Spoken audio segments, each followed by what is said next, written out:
What's going on, guys? I'm James Keller MMA, and this is the Prospect Watch. We are joined today by none other than 4-0 phenomenal amateur prospect fighting out of the Wolves Den in St. Louis, Missouri. We got Abrahim, the sniper, Alkanass. Abrahim, how you doing, my boy? How you doing?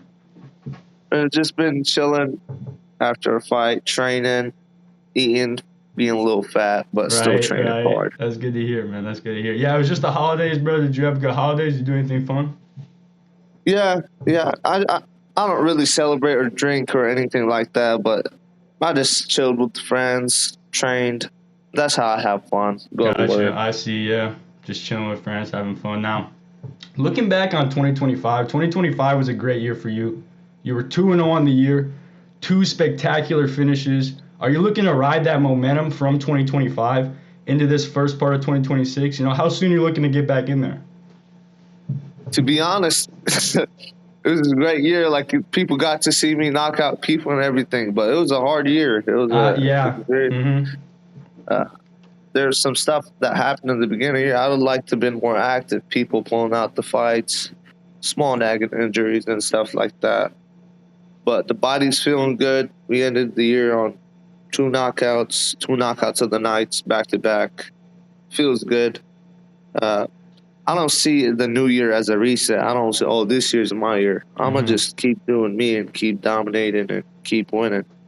100%. And keep getting better. That's the biggest thing. 100%, yes, I see. Now, yeah, looking back on your last fight, it was a phenomenal fight. You finished Christian Binswanger with a flurry of knees to the head. But the people might not know, before that fight begun, they made an exception to the rules to allow knees to the head. Could you take me back to what got that rule changed? All right, let me pull you a little more back. So we're supposed to fight. I don't want to even say give this guy no attention, but I was supposed to fight an individual, and this individual has 5 pullouts against us. I told this guy he ain't gonna show up to the fight. I knew it. I was like, I don't want to waste a camp because I told you I've been dealing with a lot of pullouts, people pulling out and stuff like that. Yeah.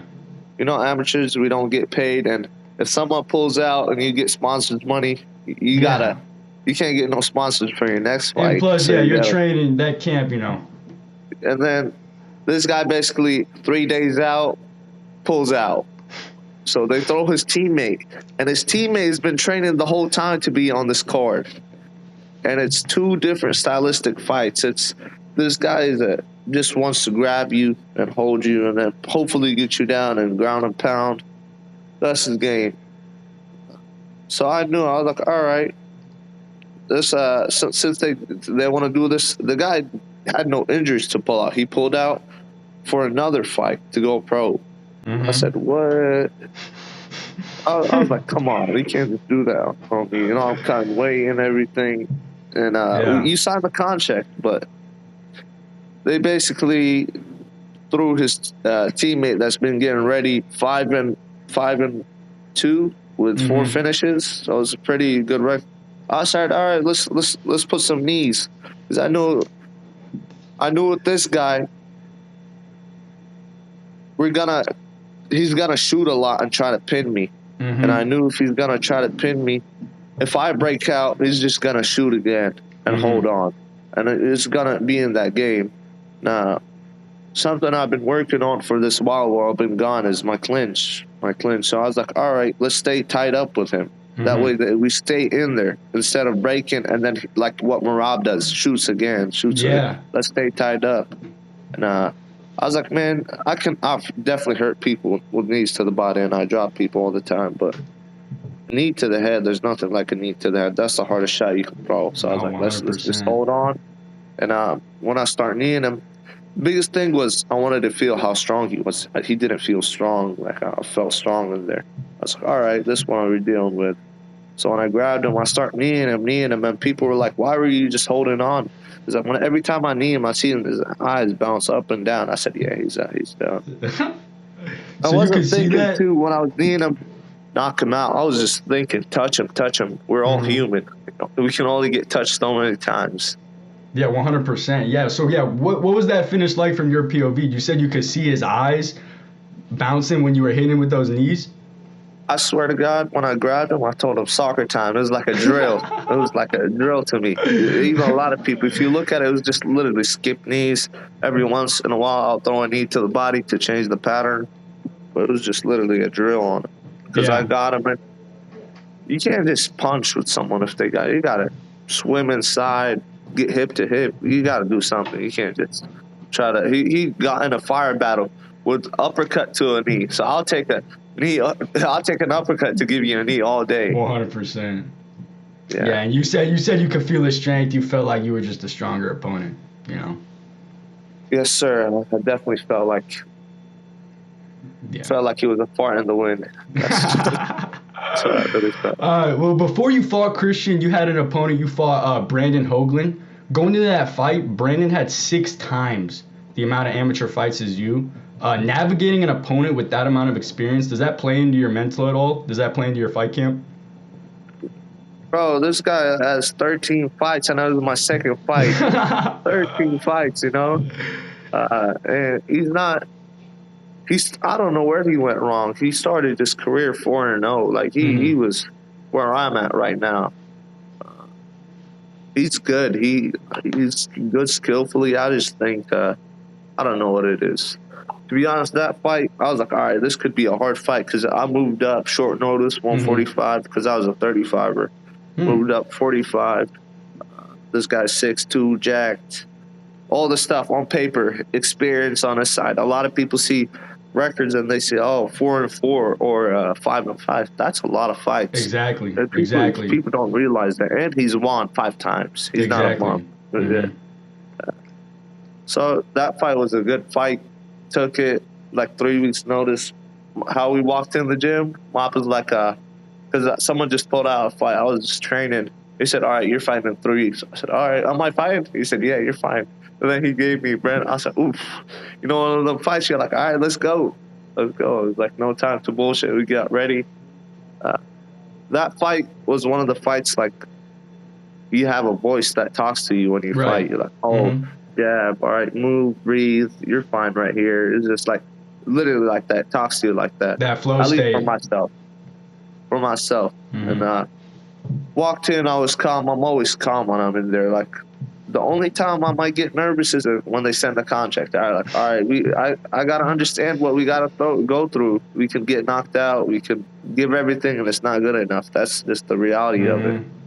So once you accept it, fight night, I promise you, I'm never nervous. I'm calm. I'm seeing everything. These guys, I'm seeing nervous. I'm just like laughing because it's like another day to me. There's bigger things that fight.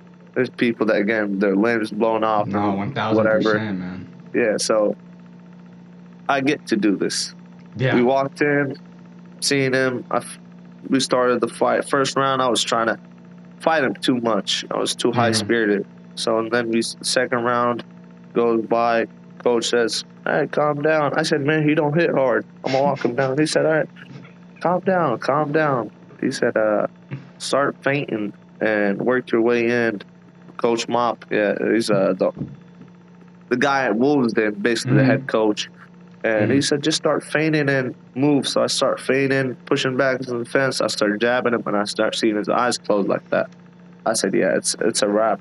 And then that's when the voice, it was literally a voice that took to me, and people say flow state, but I start hitting him, and then they say body. I rip to the body. I see him like hinge. And then when he circles, his eyes looked away. I was like, he lost focus. Yeah. I'm having the whole conversation, and this is like in a 30-second sequence, but it felt like a 2 minutes. Then I threw it. I was like, all right, throw a head kick. I seen him wobble, and I was like, do I go for it or I don't go for it for the finish? And then by that time, I've already thrown 6, 7, 8 punches, and finally I see him like, all right, yeah, go for it. And I touch him literally with my left like this, and then he goes down. I was like, no way. I thought it was. Didn't hit him hard, but just looking back at it, it was just the cumulative of the shots of just touching someone. Yeah, it was a spectacular finish. Yeah, you started with the head kick, you ended it with the left hand, right on the chin. Literally just landed picture perfect right on his chin, right against the fence. He low-key wanted to protest that, but he said, man, you stopped me early. I said, yeah, I could have hit you a few more times. Yeah, I'm sure he wasn't really remembering what was going on. But you talked about before going into that fight, you were calm. What's your overall mentality when you're making that walk into the cage? Let's see. My mentality is I've trained hard. Mm-hmm. I believe in God. I believe it's whatever happens already written. I just go out and let it play out. 100%. There's no, I can train because I've lost 2 fights back to back in kickboxing, and this is against TBA fighters, national champs. But even in those fights, I wasn't outskilled. It was like I ran out of time, and I feel it. Oh, you can watch both those fights at the end. I start breaking them, but it's just don't get. So it's like sometimes you can train as hard as you can, and the result that you want didn't play out. But those are the greatest 2 things that happened to me. I remember when I lost those 2 losses back to back. I'm like, come on, dude. Arguably, there's some fights that you could have won it. Like it was a split. I said, man, it hurts, and then you see the opponents yell like when they get their hands raised. Yeah. And I remember like having a talk with myself. I said, never again. No one is gonna get down on me. So that was that mentality shift. After those 2 losses, you had that shift in mentality going to fight MMA. Yeah, I know it was MMA time, but it wasn't even a shift in mentality. I was like, man. Maybe it was a shift, but I said, man, it's never going to happen. Yeah. The way I live my life now is I haven't seen my mom in 4 years, my dad in 3 years. Like, I just train. I literally just train. Yeah. 100%. Well, you are 4-0 on the amateur level with spectacular highlight reel KOs. When do you think you're going to make that leap to the next level and try and make that pro level jump? You know, I spar with pros all the time. I do really well. UFC fighters do really well. The thing is, I just want to get a few more fights because my thing, it started as a joke, me and Mop. He said, all right, let's go 10-0. I was like, all right, let's go 10-0. Like, why not?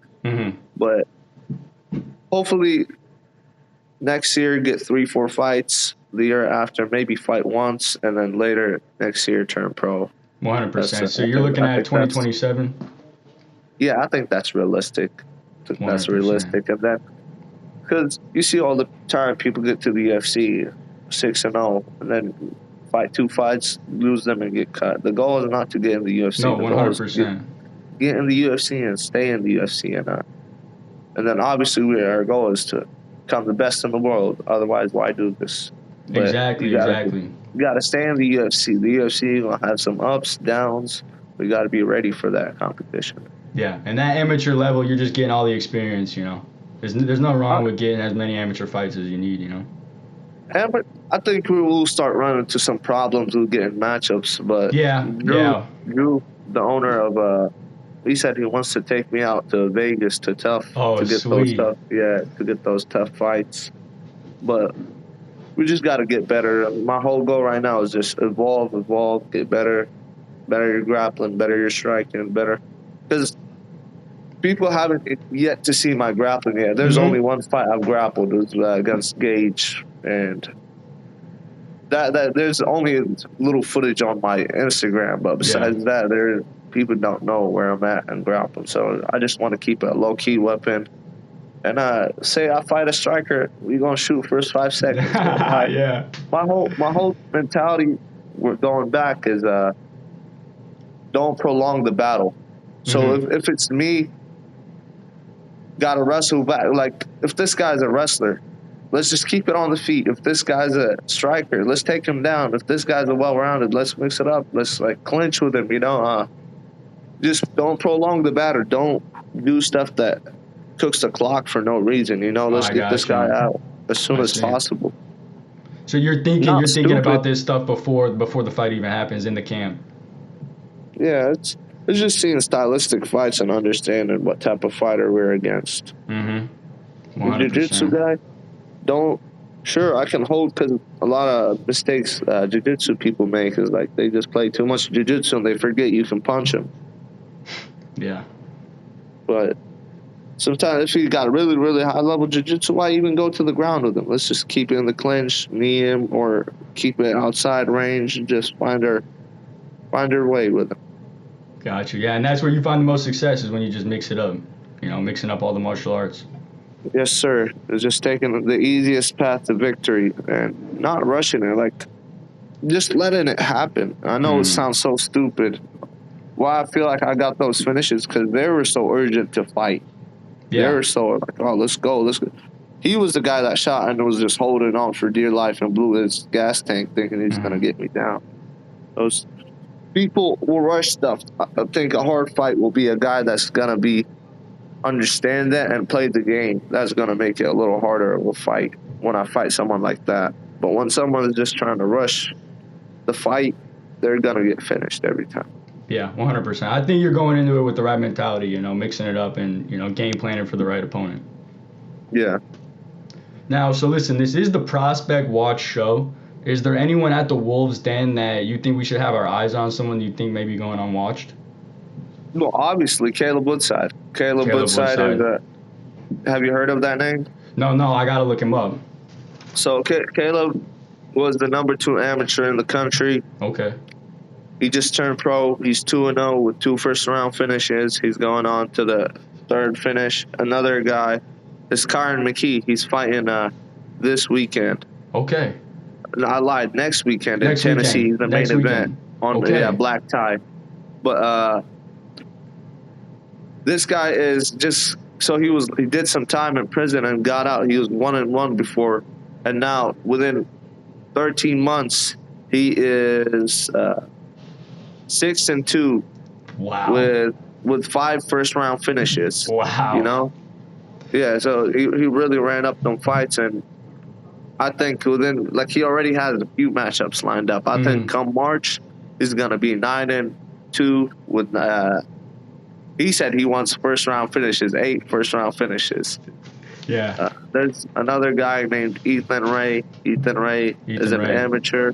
He's going pro his next fight. He just needs to get back in there.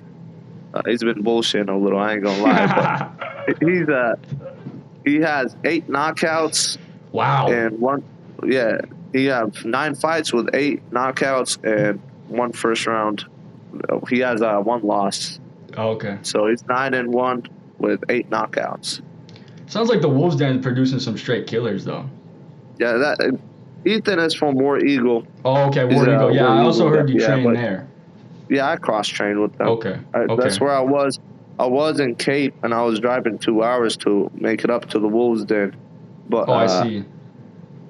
Yeah, now I live in St. Louis. Okay. So it's like I'm going to the Wolves' Den quite more often. I got you.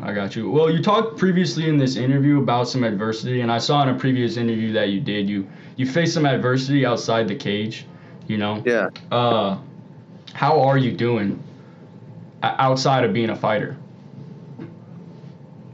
Sometimes being broke, that's how it is. Yeah. Broke as shit. Yeah, but see, like you get knocked out, you get a little more attention, but you're still in the same position, bro. Not to make this look, I still haven't moved my bed. I've been sleeping on a cardboard box for the bed on the floor, bro. So it's a little rough. It's a little rough, but it's the come up, bro. The sponsors make it a little easier. Yeah. But I believe in myself and I believe in the mission, and for me, it's like it can't get worse from here. I'm already sleeping on the floor, No, 100%, man. It don't get. How worse can it get? The only thing is just dying. No, that's the thing, bro. Like, this is the come up, and that's the thing. Nobody wants to hear a story of somebody starting at the top. You know what I'm saying? It's just a success story, and you're gonna climb. The move to St. Louis, I remember having a talk with Mop. He said, if you want it, you'll make it happen. I was like, all right, that's true. I was like, bro, because I was like, if it comes down to it, bro, I'm going to stay in my car. Fine, I was looking up videos on YouTube how to, like, stay heated and stuff.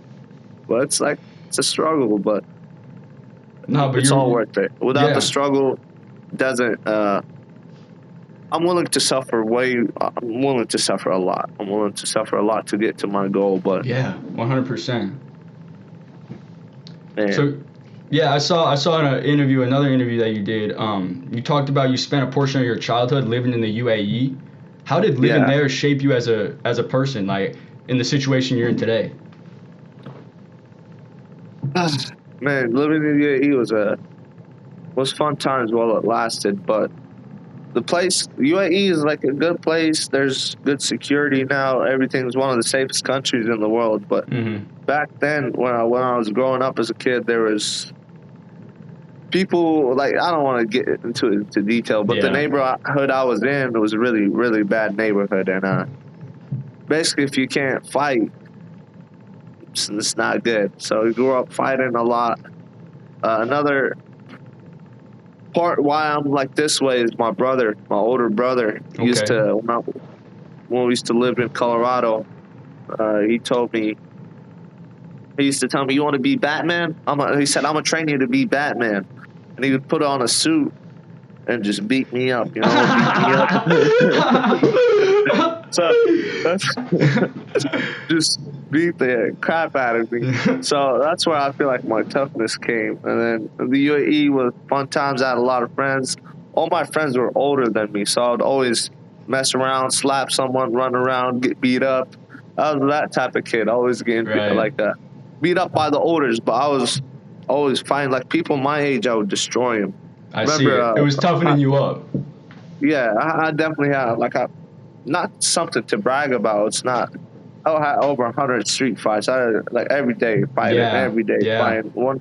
2 people, they bring a guy from this neighborhood and a guy from a different neighborhood. They put, hey, Abe, go in. You're the guy that's gonna fight for us. Fighting big guys. I remember even at 4th grade fighting a sophomore, and this guy was a 10th grade. I ended up beating him up. I punched him in his nose. He was bleeding and everything. Then I start seeing him go to the gym to get stronger so he can beat me up. That's one of the scariest times of my life. I said, oof, this guy's training. I'm looking over my shoulder every 2 months. But, so this is all in the UAE? Yeah, UAE was a fun time, man. Sounds like a good time, my man. Well, is there any words of motivation that you could give out to the people watching at home? You know, maybe there's a kid out there trying to pursue MMA like you, or somebody that's trying to just, you know, pursue their dreams like you, and maybe, you know. It's gonna be hard, but stick to the plan. And so stupid, but really be like, the moment you believe in yourself, it will all happen. You gotta really believe in yourself when you do it. You can't can't happen. If you want to stay where you're at, that's up to you. No one's gonna save you. That's the reality of it. Not your mom, not your dad, not this. There's gonna come a time where you're gonna need to be a man, and you're gonna have to get it out the mud. So put your head down and get it out the mud, and it's all yours. It's all yours. It's all yours, 100%, man. Now, before I let you go, before we get out of here, is there anybody you want to give a shout out to? Any sponsors, any coaches? Yes, I want to give a shout out to all my sponsors. Chicago Eats. We have there's too many. You have all my sponsors are on my Instagram bio. I want to give a shout out to my coaches for spending a lot of time. D-Ray Ivy, Cody Kellison. Those people are in War Eagle. Josh Caputo. He's a Boston coach I worked with a lot. Mop. Coach Rob is a wrestling coach. He's one of the best. Literally, he produces all the #1 guys in the state. Okay. All those people that invest time in me, it means the world to me. I want to thank them because 100%. Without them, this ain't impossible. 100%. Well, Abraham, I'm excited to looking forward to your 2026. I'm excited to watching your future career. This was the Prospect Watch with Abraham, the sniper Alkanass. I hope you guys enjoyed.